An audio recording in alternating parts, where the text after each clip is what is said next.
SLBC అదే మరి వివిధ బ్యాంకులన్నీ కూడా ముందుకొచ్చారు. ఎండీలు ఉన్నారు. వారందరికీ జిల్లా యంత్రాంగానికి మనస్ఫూర్తిగా అభినందనలు. రైతులు, మహిళలు, యువ పారిశ్రామికవేత్తలు, విద్యార్థులు, కళాకారులు, వీధి వ్యాపారులు, స్వయం సహాయ సంఘాలు ఇలా అర్హులైన ప్రతి ఒక్కరికి రుణాలు అందించడమే ఈ కార్యక్రమం యొక్క ముఖ్యమైన ఉద్దేశం. ఒకప్పుడు బ్యాంకు రుణం పొందడం అంటే చాలా కష్టంగా ఉండేది. ఇప్పుడు పూర్తిగా మార్పు వచ్చింది. ప్రజల వద్దకే బ్యాంకులు వెళ్ళి మరీ రుణాలు అందించడం, ఇలాంటి రుణమేళాల్ని నిర్వహించడం గర్వకారణం. ఈరోజు పల్నాడు జిల్లాలో 1,04,000 మందికి 3,312 కోట్ల రూపాయలు కేంద్ర మంత్రి నిర్మలా సీతారామన్ గారి సమక్షంలో ఈరోజు ఇస్తున్నామంటే చాలా ఆనందం కలుగుతా ఉంది. ఒక్కొక్క కుటుంబానికి 5 మందిని లెక్క పెట్టుకుంటే పల్నాడు జిల్లాలో 5 లక్షల మందికి సహాయం చేసే ఏకైక కార్యక్రమం ఈరోజు బ్యాంకు రుణాలని మరొక్కసారి మీ అందరికీ విజ్ఞప్తి చేస్తున్నాను. ఒకటి కాదు, వ్యవసాయ రంగం 84,893 మందికి 2,363 కోట్ల రూపాయలు రుణాలు. ఎంఎస్ఎంఈ రంగం 4,449 యూనిట్లకి 335 కోట్లు. గృహ, విద్య, వాహన, సౌర విద్యుత్ వంటి వాటికి 15,228 ఖాతాలకి 624 కోట్ల రూపాయలు. వీటిలో వివిధ పథకాల కింద ఈరోజు 2,500 కోట్ల రూపాయలు లబ్ధిదారులకు ఇస్తున్నారు. 15,000 మంది డాక్రా మహిళలకి, 13,355 మంది పారిశ్రామికవేత్తలకి రుణాలు అందించాం. పిఎం సూర్య గారి కింద 8,574 కుటుంబాలకి 98 కోట్ల రూఫ్ టాప్ సోలార్ ఏర్పాటుకు సహాయం చేశాం. ఈరోజు బ్యాంకులు కేవలం రుణాలు ఇచ్చే సంస్థలు మాత్రమే కాదు, రాష్ట్ర అభివృద్ధిలో భాగస్వాములు. ఈరోజు మీరు ఇచ్చిన రుణం ఒక రైతు భవిష్యత్తు మార్చడానికి, ఒక యువకుడి ఆశయానికి, ఒక మహిళ సాధికారతకు, ఒక పారిశ్రామికవేత్త కలలకు పెట్టుబడిగా నిలుస్తుంది, జీవితాలను మారుస్తుంది.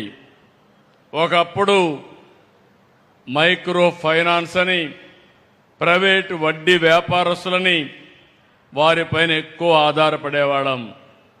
అధిక వడ్డీ, వడ్డీకి వడ్డీ, చక్ర వడ్డీ, ఈ విధంగా చాలా ఇబ్బందులు పడ్డాం. ప్రభుత్వాలకు కూడా పెద్ద సవాలుగా మారే పరిస్థితి వచ్చింది. ఈరోజు బ్యాంకులు చొరవ చూపిస్తున్నాయి. ఇలాంటి క్రెడిట్ అవుట్ రీచ్ ద్వారా మైక్రో ఫైనాన్స్ కానీ ప్రైవేట్ లెండింగ్ కానీ పూర్తిగా అడ్డుకట్టబడుతుంది. నేను ఈ సందర్భంగా కేంద్ర మంత్రి నిర్మలా సీతారామన్ గారిని మనస్ఫూర్తిగా అభినందిస్తున్నాను. బ్యాంకింగ్లో చాలా రిఫార్మ్స్ తీసుకొచ్చారు. ఎన్పిఎల పైన కఠినంగా వ్యవహరించారు. చిన్న చిన్న ప్రభుత్వ ఖాతాలను విలీనం చేసి చిన్న చిన్న బ్యాంకులుంటే నష్టాల్లో ఉంటే అవన్నీ విలీనం చేసి సమర్థవంతమైన బ్యాంకు వ్యవస్థకు దోహదం చేశారు. డిజిటల్ బ్యాంకింగ్ విప్లవం తీసుకొచ్చారు. యూపీఐని విస్తరించారు. జన్ధన్ యోజన ద్వారా కోట్లాది మందికి బ్యాంకు ఖాతాలు ఇచ్చారు. డీబీటీతో లీకేజ్ తగ్గించారు. మీరందరూ చూశారు, జీఎస్టీ స్లాబులు ఎక్కువ ఉండేటివి, కన్ఫ్యూజన్ ఉండేది, చాలామంది నష్టపోయారు. వారు చేసిన సింప్లిఫికేషనే కాకుండా రైతులకు పేదవాళ్లకు న్యాయం జరిగేట్టుగా జీఎస్టీ స్లాబులు మార్చారు. దీనివల్ల ఆదాయం పెరిగింది, ప్రజలకు మేలు జరిగింది. ఇలాంటి రెవల్యూషనరీ రిఫార్మ్స్ తీసుకొచ్చిన వ్యక్తి మన మంత్రి నిర్మలా సీతారామన్ గారని చెప్పి నేను మీకు తెలియజేస్తున్నా. నేను చాలా మంది ఫైనాన్స్ మినిస్టర్లు చూశాను, కానీ ఈరోజు ఒక క్రియేటివ్గా చాలా సమర్థవంతంగా ఈరోజు నిర్మలా సీతారామన్ గారు వ్యవహరిస్తున్నారు. ఈరోజు ప్రధానమంత్రి గారు దేశాన్ని వికసిత్ భారత్గా 2047కి అభివృద్ధి చెందిన దేశంగా తయారు చేయాలంటే దానికి అనుగుణంగా అనేకమైనటువంటి రిఫార్మ్స్ తీసుకొచ్చిన వ్యక్తి నిర్మలా సీతారామన్ గారు అని చెప్పి నేను మీకు తెలియజేస్తున్నా. మనస్ఫూర్తిగా ఈరోజు వారిని అభినందిస్తున్నాను. నేను ఒక మాట అడిగాను, ఈ మీటింగ్కి వెల్కమ్ చేస్తూనే రాబోయే రోజుల్లో 6 జిల్లాల్లో మీటింగ్లు పెట్టాలని వారిని అడిగితే ఇమ్మీడియట్గా యాక్సెప్ట్ చేశారు. తొందరలోనే 3 నెలలకు ఒక మీటింగ్ పెట్టి ఇంకొక 6 జిల్లాల్లో ఇదే తరహా కార్యక్రమాన్ని నిర్వహించడానికి వారిని రిక్వెస్ట్ చేస్తున్నా. వారు వస్తారని చెప్పి కూడా ఆశిస్తున్నా. 2 ఏళ్లకు మునుపు అంతా చీకటి, విధ్వంసం. ఆ రోజు నేను కానీ, పవన్ కళ్యాణ్ గారు కానీ, ఇంకో పక్క నరేంద్ర మోడీ గారు ఒక ఎన్డీఏ ద్వారా మీకందరికీ ఒక భరోసా ఇచ్చాం. రాష్ట్రాన్ని మళ్లీ పూర్వ వైభవం తీసుకొస్తామని చెప్పాం. చెప్పిన మాట ప్రకారం ముందుకు పోతే నేను 4వసారి ముఖ్యమంత్రిగానే ఎప్పుడూ చూడనటువంటి ఆర్థిక సంక్షోభాన్ని చూశాను. ఎక్కడ చూసినా సమస్యల సుడిగుండమే.